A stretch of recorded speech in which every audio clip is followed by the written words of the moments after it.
Bwana Yesu asifiwe. Amen. Unaitwa nani tafadhali? Emily Nafula. Emily Nafula, unatoka wapi? Hilton Nakuru.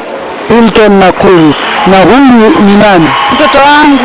Anaitwa nani tafadhali? Mary Nekesa. Mary Nekesa ako na miaka ngapi? Miaka 7. Miaka 7. Ni ushuhuda gani unao wa Mary Nekesa? Huyu mtoto tangu alipozaliwa hajawahi tembea. Alizaliwa mwaka gani? 2008. 2008. Kwa hivyo ako na miaka ngapi sasa? 7. Miaka 7. Alikuwa na shida gani? Uti wa mgongo ulikuwa umejikunja, miguu haikuwa na nguvu, kichwa kilikuwa kikubwa zaidi. Sasa nilimpeleka hospitali zaidi. Hebu nionyeshe kichwa kilikuwa kikubwa hivi. Kikubwa hivyo.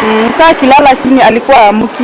Miguu ndio inatangulia kuinuka. Ndio kichwa kifuata hata kiamuki. Kwa muda wa miaka zaidi ya 7, miaka 7. Babake alikuwa anasema sasa hii ni kitu gani hivi? Marafiki walinicheka wakasema nimezaa kitu gani, ni kama sanamu.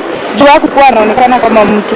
Uso ni yellow, amebadilika, alikuwa amekuwa kama yellow, si mtu. Ndio. Hapa amekuwa tu ni kama mtu amekomaa kabisa na ni mtoto mdogo. Kwa hivyo Mama Mary, daktari walikuambia nini kuhusu Mary? Wakaniambia tu yani kiwete, hawezi akatembea.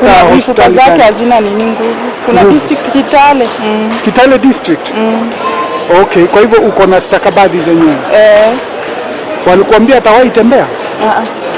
Alikuwa ameparalyze kabisa. Ameparalyze kabisa. Bwana Yesu asifiwe.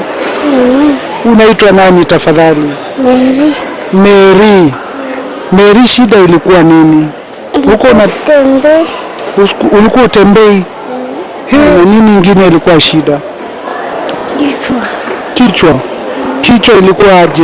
Hebu nionyeshe. Kubwa aje? Hebu nionyeshe. Ilikuwa kubwa hivyo? Kwa hivyo imepungua? Hebu onyesha tena. Kichwa ilikuwa aje? Hivyo. Kubwa sana. Na ulikuwa unaweza kutembea? Haukuwa unatembea. Kwa hivyo Mungu amekutendea makuu.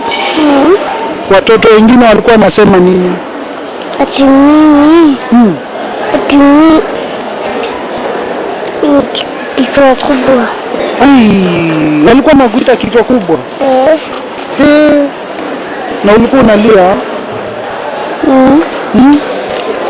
Kwa hivyo mami anatuambia hivi kwamba watoto walikuwa wanamuita kichwa kubwa. Nini ingine alipitia akiwa amelemaa? Walikuwa wanamcheka wakimwona, anasema nini ana shape, kichwa ni kubwa, mwili ni ndogo. Wakimwona kwa kitanda. Sababu ulikuwa unasema angeweza kutembea. Kwa hivyo sasa baada ya mkutano kichwa imeanza kupungua. Imepungua mpaka ndio venye unaiona hivi sasa iko sawa tu. Hivi sasa imerudi, imekuwa at least. Ilikuwa kabisa hivi. Amenionyesha size yake ilikuwa hivyo. Na hii ni paji yake ilikuwa hivyo. Macho iko tu ndani hivyo hivi kidogo. Na uliambiwa nini iko ndani ya kichwa? Ati maji. Nilipopima district akasema ati kuna maji kwa kichwa, aenda afanye operation. Lakini nikakataa. Sikumrudisha tena.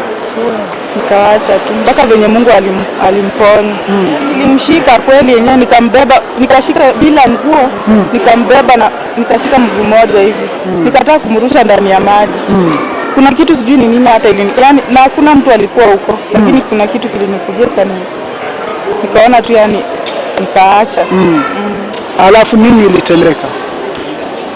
Nilipo 2015 nikampeleka kwa mkutano wa Kisumu.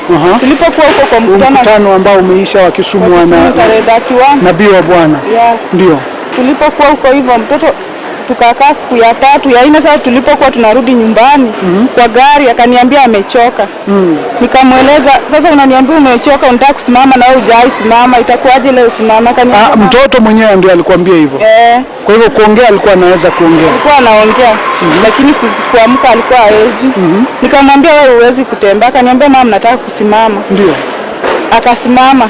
Aliposhuka, tulipo sasa fika akashuka. Akaniambia naweza kuenda, acha nijaribu kutembea, na akatembea, akanyoroka, kichwa ikaanza tu kupungua hivyo. Na wewe kama mama ulifanya nini? nilisikia yani roho yangu ilifurahi sana kwa vile ametembea kwa muda mrefu, Mungu amemponya. Ndio. Nikafurahi tu sana. Ukija nikajua Mungu kweli yako. Ndio. Kwa hivyo akaanza sasa kutembea. Akatembea tu, sikuona, niliona nikawa ni maajabu. Na nikaona kweli ni Mungu. Na kwa hiyo basi watu walisema nini? Walishangaa sana, watu walifurahi kabisa. Ndio. Watu wa Kitale wakafurahia kabisa. Walifurahi kabisa, hawakuamini, juu alijua hakuwa mtu mwenye anaweza tembea. Ndio. Na jamii yako? Jamii yangu pia walifurahi zaidi, mpaka akamfanyia sherehe. Hawakuamini mpaka sasa. Kwa hivyo sasa umemweka shule? Nimemweka shule sasa. Kwa hivyo matusi sasa ikaisha mpaka sasa. Wameamini kwamba Mungu wako na Mungu anaponya. Mpaka mama mkwe wangu alikuwa hajaokoka, sasa yeye ameokoka, anaenda kanisa. Kwa hivyo Mama Mary, nini ambaye ungependa kuambia watu pale ambao wanakusikiza? Ningependa kuambia kwamba Mungu wako na Mungu anaponya. Huyu mtoto juu ilikuwa ni maajabu. Sikuamini mpaka saa hii, na nilijua kumbe Mungu wako. Na nikiona huyu mtoto naona Mungu. Kabisa nashukuru Mungu juu ya nabii. Kama si nabii mtoto angepona. Bure bilashi. Bure. Kama si nabii angekuweko saa hizi hivi vile anaonekana. Ingekuwa bado anadharauliwa. Asante sana. Mary, na ungetaka kusema nini? Asante kwa kuniponya. Asante kwa kukuponya. Mungu ndiye ameponya wewe. Asante.